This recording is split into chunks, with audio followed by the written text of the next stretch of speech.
Sonra əziz qardaşlar, edilən əməllərdən zikirdir. Zikir. Zilhiccə ayının əvvəl 10 günündə edilən əməllərdən biri də zikirdir. Hansı dəlilə əsasən? Allah subhanahu və teala buyurur: وَيَذْكُرُوا İsmallahi fi əyyəmin mə'lumət. Məlum olan günlərdə Allahı zikr etsinlər. Məlum olan günlər burada hansıdır? Məlum olan günlər, bəlli günlərdə deyir Allahı zikr etsinlər. Bu onun üçündür. Bəlli olan gün, məlumət, məlum gün.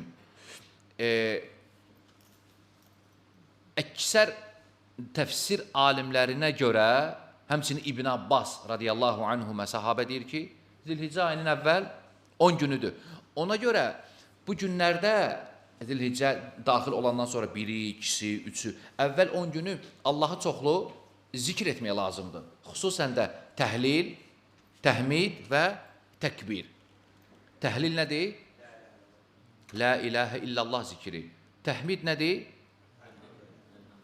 Elhamdülillah. Təkbir nədir? Subhanallah. Allahu akbar. Allahu akbar. Bax, bu zikirləri bu əvvəl 10 gündə çox edilir.